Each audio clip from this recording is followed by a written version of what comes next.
Dios nos bendiga hoy domingo 6 de octubre. Estamos en el estudio de la lección número 2, señales de divinidad o milagros de divinidad, para memorizar. Jesús respondió: yo soy la resurrección y la vida. El que cree en mí, aunque esté muerto, vivirá. Porque todo el que vive y cree en mí no morirá eternamente. Juan 11, 25 y 26. Amoroso y divino Señor que estás en los cielos, gracias porque a quien enviaste es esencialmente Dios, y su muerte y resurrección fue aceptada por Dios de tal manera que lo sentaste a tu diestra, es decir, en el lugar preeminente del cielo. Por tanto, ayúdanos a confiar nuestros problemas a Él, porque Él es nuestro Salvador, nuestro Redentor y nuestro intercesor en las cortes celestiales, en el bendito nombre del Cristo glorificado. Amén. Para hoy domingo, la alimentación de los 5,000.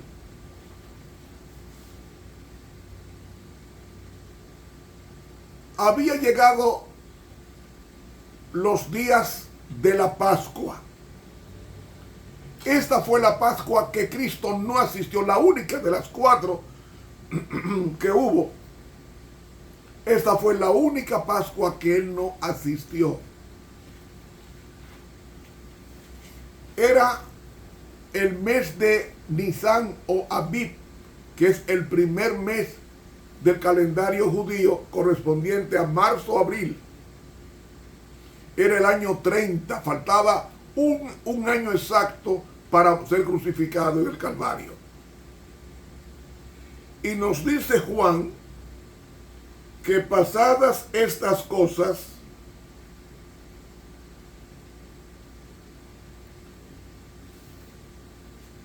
se fue Jesús a la otra parte del mar de Galilea. Es decir, Jesús se fue de Capernaum a Betsaida,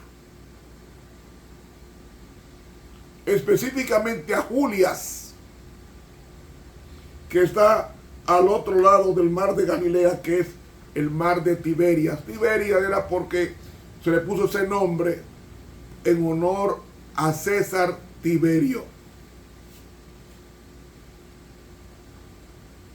El versículo 2 nos dice: y le seguía grande multitud. En el texto griego está como el presente, está en el indicativo permanente, es decir, una grande multitud estaba siguiéndolo. ¿Qué usted estima por una grande multitud? Oiga, una grande multitud, estamos hablando de más de 100,000 personas.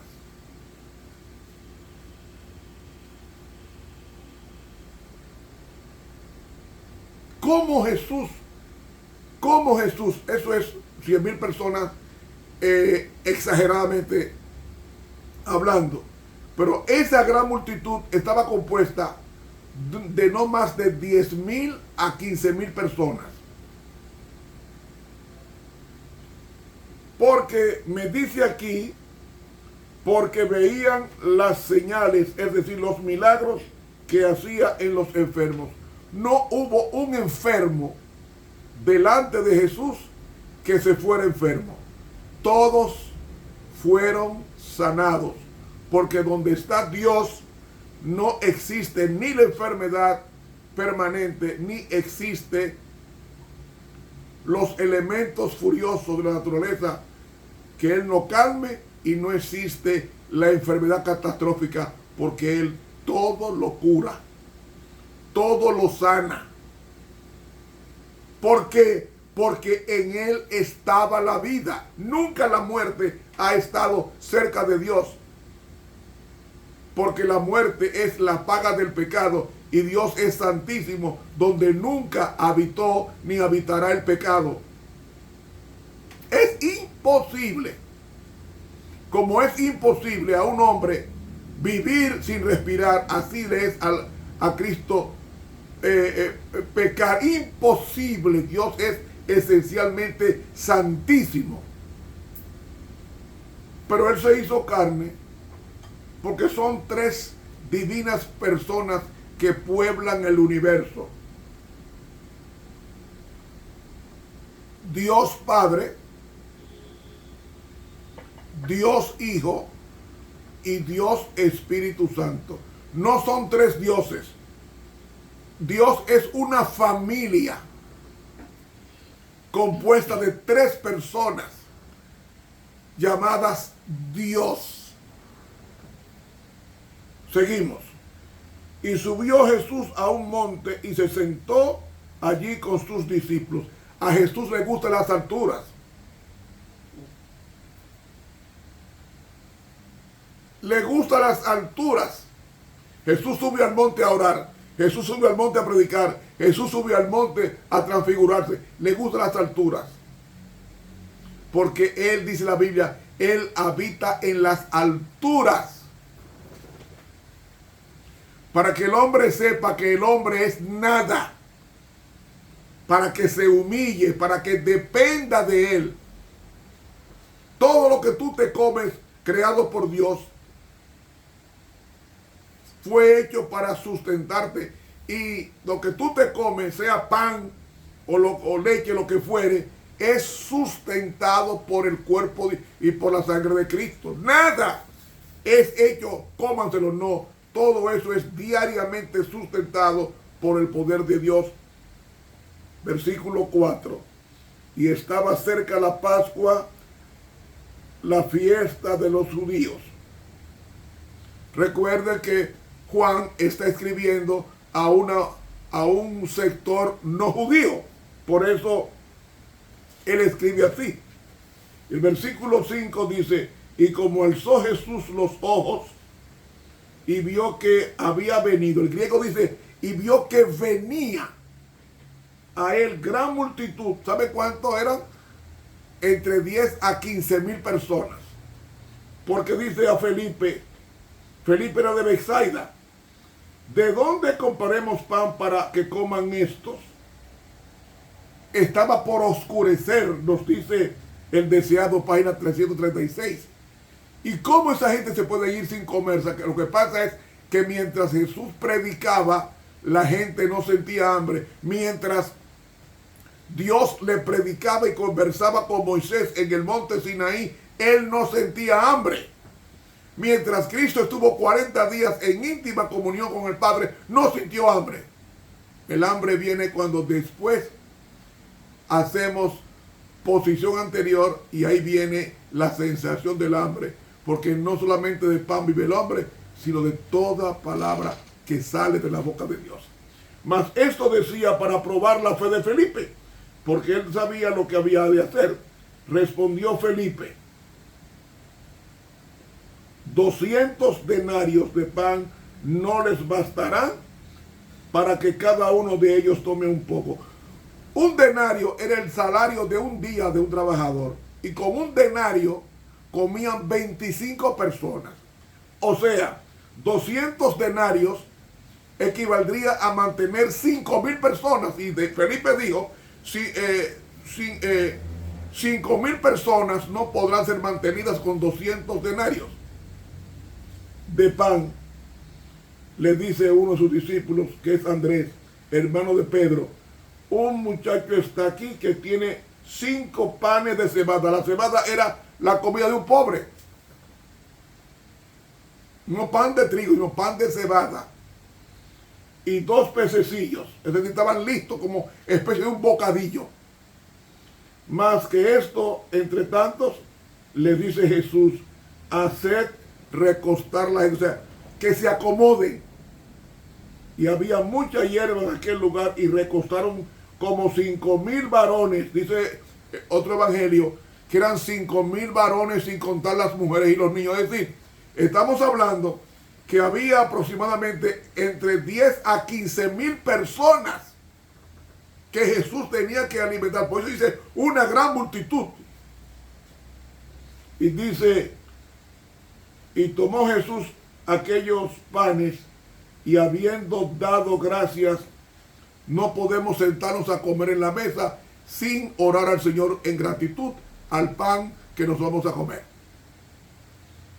Y habiendo dado gracias, repartió a los discípulos y los discípulos a los que estaban recostados a sí mismos de los peces cuanto querían.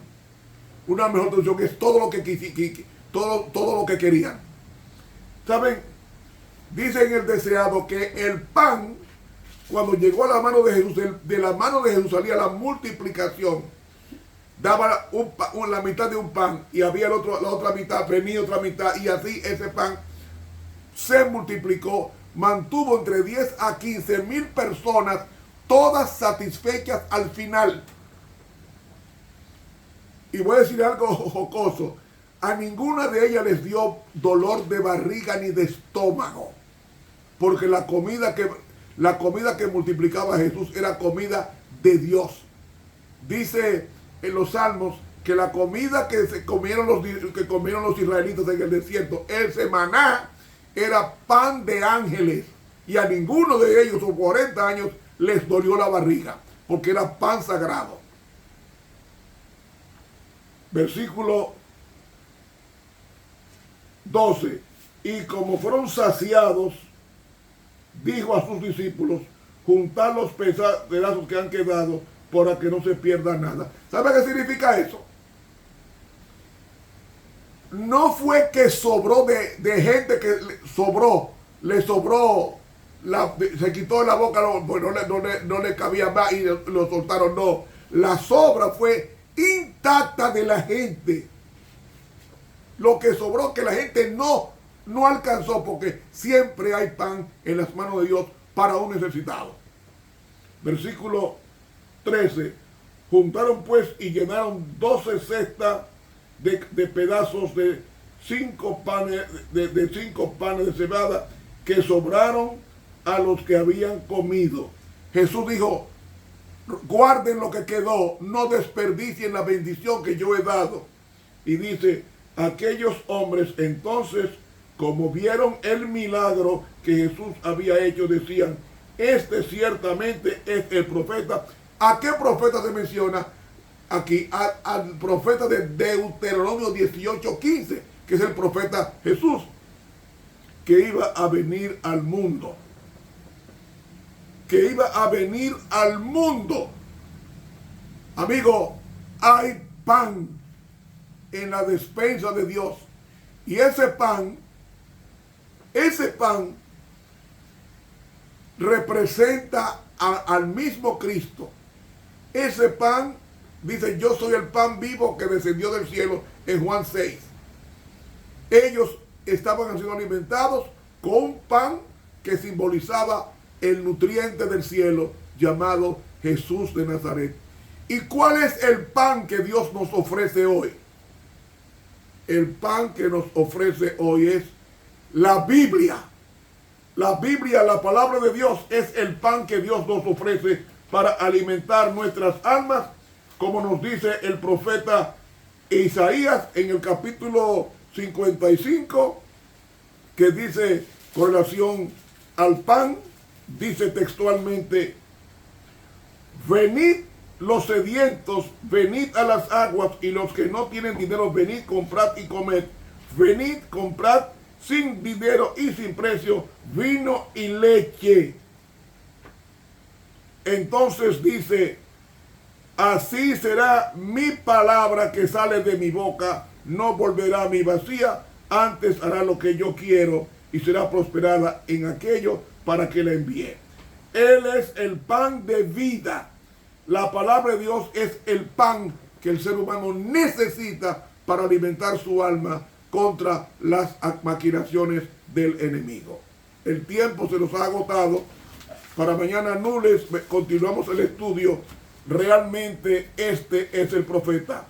Que Dios nos bendiga y que cada hermano o amigo se suscriba a este canal de YouTube para que le llegue a diario esos estudios y usted se alimente mejor.